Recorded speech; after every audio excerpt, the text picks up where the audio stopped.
Hi guys, it's me, it's Lever again. I'm here to talk to you today a little bit about active reading, and I want to make sure that we get information about an active read that I need you to do this week on the article To Suffer a Thousand Deaths. So I'm going to open that for us. I'm going to share my screen with you so you can see what it looks like. Okay. And we're going to start right here with assignments. I'm going to click on assignments. And I would like us to go to Suffer a Thousand Deaths. I'm going to click on that, and then it says, you will need to actively read To Suffer a Thousand Deaths. So I'm going to open that into Kami, and we're going to use this Kami as a way to get us to understand a little bit more about the suffering of Jesus. So as you can see, I've already put the purpose for our reading into the purpose box. We're trying to find out, how did Jesus suffer? And we have given you 3 different things that I want you to do. I want you to underline for purpose, I want you to add images for visuals, and I want you to make comments for connections. All need to be included here. So we've done this before, so we're just going to start right at the beginning. And we're going to look for, as we read, different things that talk about Jesus suffering. Okay? So it starts with this. It is important to understand from the beginning that Jesus would have been in excellent physical condition. As a carpenter by trade, he participated in physical labor. In addition, he spent much of his ministry traveling on foot across the countryside. His stamina and strength were most likely very well developed. With that in mind, it is clear just how much he suffered. If this torture could break a man in such good shape, it must have been a horrific experience. So if we look at this right off the bat, we can see, there's a lot of information in here, but we're looking specifically for, how did Jesus suffer? And in this particular paragraph, it's just talking about who Jesus is, not necessarily about how he suffered. So I really don't think that I need to underline anything in the first paragraph. However, I can make a couple connections. I'm going to make a connection right here to the section where it says his ministry. And I'm going to go ahead and I'm going to put a comment in here, right here where it says his ministry. And I'm going to write, because I know this, we've talked about it, the ministry of Jesus lasted about 3 years. Okay? We know that. We've talked about that. So that's previous knowledge that I'm including into this reading. So I'm going to include it there. Okay? We also, something else that I want to point out are the capitalization of pronouns. I'm going to put a connection here, okay? Because I know that when talking about Jesus, you need to capitalize all the pronouns that refer to him. That's just kind of like standard and something that is used specifically. Christians, when they're talking about Jesus, will always capitalize all of the pronouns that refer to him. So I definitely want to put that in there as well, okay? So that's about all I have specifically for this section. So I'm going to go on to the next paragraph. And it says, to begin his torment, see, look, this letter forgot one. To begin his torment, Pilate ordered Jesus to be flogged as required by Roman law before crucifixion. Traditionally, the accused stood naked, and the flogging covered the area from the shoulders down to the upper legs. The whip consisted of several strips of leather. In the middle of the strips were small metal balls that hit the skin, causing deep bruising. In addition, sheep's bone was attached to the tips of each strip. When the bone makes contact with Jesus' skin, it digs into his muscles, tearing out chunks of flesh and exposing the bone beneath. The flogging leaves the skin on Jesus' back in long ribbons. Okay, so lots of stuff in here about Jesus suffering. So I'm going to switch to my markup, and I'm going to use a highlighter today. And I'm just going to choose yellow, which is perfectly fine. You can underline if you want. And the first part is Jesus was flogged. Okay, so I'm going to definitely highlight that. Now, the paragraph then goes on to explain how he was flogged. So we're going to include some of that. The accused stood naked.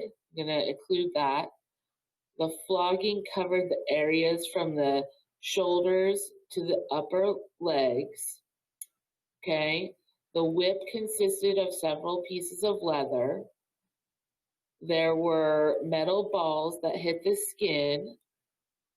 There was sheep bone attached to the tips of each strip. Okay. It digs into his muscles. It tears out chunks of flesh. Okay. And it left Jesus's back in long ribbons. So all of that are things that definitely explain how Jesus suffered. Okay. Now, in this case, all of this whole thing goes to explain flogging.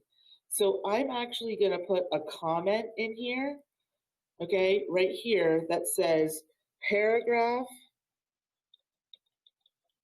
explains Jesus, the flogging of Jesus. Okay, and I'm going to include that there because I definitely want to remember that when I go back and read. Now, we also see that in this particular article, there is a picture here, and I know 100% what this is. So I'm going to go ahead and put a text box in here because I know what it is. Let's see if I can get it to show up here. There we go. This is called, and you should have learned this maybe from last year, a cat O 9. Oops, this is the wrong one. 9 tails. Okay, and it is a particular piece of torture, a torture device that is used by Romans. So I'm going to put here, used to flog Jesus. Oops, that's kind of running into my text here. So I'm going to slide that over. Okay, and of course, as you can imagine, how many tails, how many long strips are going to be here? Obviously 9. Okay, so this is what we're talking about when we're talking specifically about Jesus being tortured. Okay, anything else that I want to add here? I would definitely say that when we torture Jesus, this is something that I know that you might want to add to your information. I'm going to say, I'm going to put a comment in here as well. Probably here with the flogged part. So I'm going to add another comment. Hopefully, I'm going to add something more here. The paragraph explains the flogging of Jesus, and we know that Jesus was whipped 49 times. Okay, and so they would count and make sure that Jesus was whipped those 49 times. So that's pretty important. Okay. Okay, we're going to move on to the next paragraph. Roman soldiers placed a crown of thorns on Jesus' head as they mock him. Then Jesus is then made to carry his cross to the site of his execution. However, due to severe blood loss without replacement, Jesus is undoubtedly in shock as death by crucifixion awaits him. Okay, so I'm going to continue to use my highlighter, and I'm going to say they placed a crown of thorns on his head, so that's suffering, okay? And and then I'm going to say that they mocked him. Mocking means to make fun of, so we definitely want to put that in there. If you don't know if that's a new word to you, I'm going to just put that in here so people can see it. Okay, the word mock means to make fun. Make fun of. Okay, so I added that in here just in case people didn't know. And then we know that he had to carry his own cross. Okay, so I'm going to go back up here to markup. I'm going to carry his own cross. And we know that he had severe blood loss. Okay, now this whole section about the crown of thorns, I'm going to add an image in here because I think that it will help me to understand it better. So I'm going to go into Google search and I'm going to look for an image of a crown of thorns. Oops.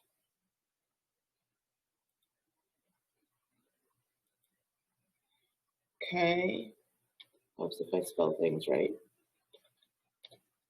Okay, and so we can see a whole bunch of different examples of a crown of thorns. I'm just going to pick this first one, and I'm going to stick it in here. I'm going to resize it so it's not quite so big. I'm going to stick it in here so that I can have a visual of what the crown of thorns would probably look like. This idea of them mocking him is based on this fact that Jesus said that he was the king of the Jews. And so they put this crown on him to kind of make fun of him. So I'm going to add another comment in here because I know that. And so I'm going to stick my comment here. And I'm going to say, used the crown of thorns to mock Jesus as he said he was the king of the Jews. Okay? Okay. I think we did pretty good with that paragraph. Going on.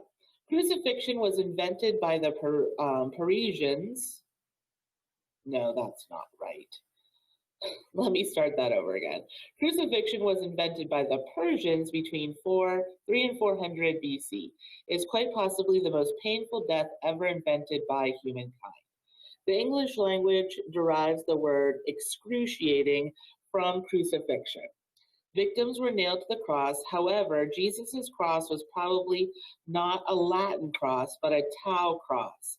The accused carries only the horizontal piece.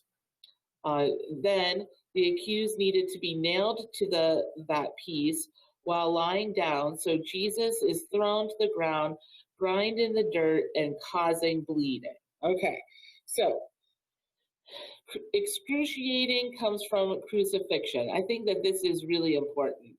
So I'm going to find I hope that this is in there. I'm going to take these two words and I'm going to kind of like bridge them here so people can understand. Maybe I'll do it this way. Shapes. Okay, excruciating goes to crucifixion. So that hopefully people can understand that a little bit better. Okay, now this cross that we normally see Jesus in is probably not what we're talking about. We're probably talking more about this cross right here. And I want to make sure that that stands out. So I'm going to circle this so I know that this is the one that we're talking about. Okay, now we got some things that are going on here that help us understand more about how Jesus suffered. So he carries the horizontal piece to his crucifixion, okay? Then he's nailed to that piece while lying down, and he's thrown to the ground, and he's completely bleeding, okay? So we know that this is how this happened. We are certain of this. Oops, I didn't have it for me. There we go. Okay. So I also want to kind of put in a comment here. So wait, let me mark this up. Somehow I was on the wrong thing here. Okay, so he's carrying the horizontal piece and he is nailed to it and he's causing bleeding. Okay, and so I'm going to add a comment here and I'm going to say that the distance that Jesus traveled was probably about a half of a mile. Okay, and we know that there's actually a big part of the story in which Jesus, some man helps Jesus carry his the cross to where he's going. So we definitely wanted to add that as well. Okay, going on to page 2. The Romans nail his hands to the patubulum. The Greek meaning of hands includes the wrist. It is more likely that the nails went through Jesus' wrist. But if placed in the wrist, the bones in the lower portion of the hand support the weight of the arms, and the body remains nailed to the cross. The huge nail, 7 to 9 inches long, damages or severs the major nerve to the hand, the median nerve, upon impact. Once the victim is secured, the guards lift the patubulum and place it in the post already in the ground.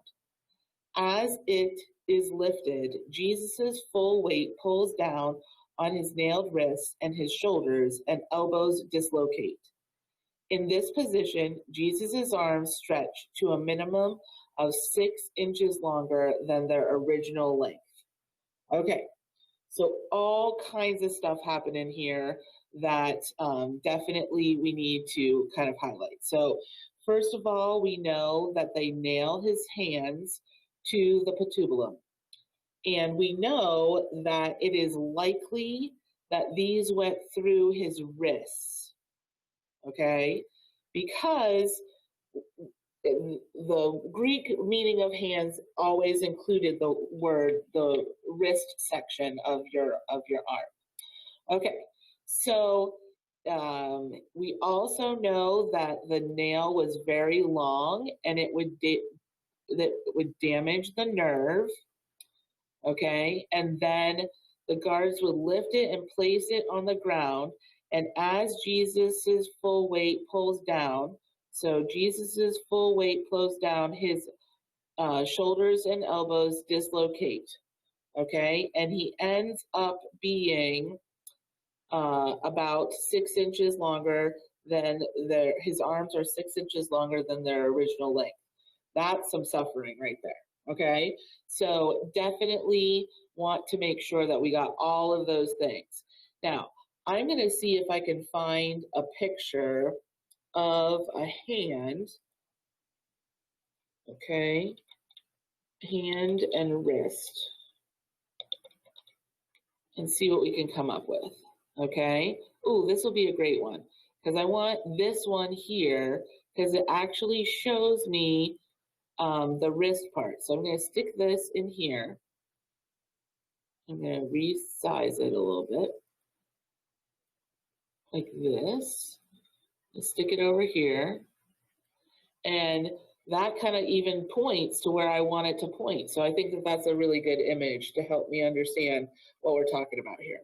Okay, so there are actually 3 more paragraphs here, and I have pretty much gotten the first couple done for you.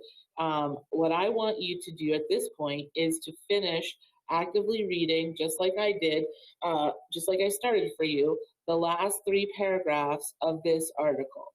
And make sure that you're always doing what I've asked you to do.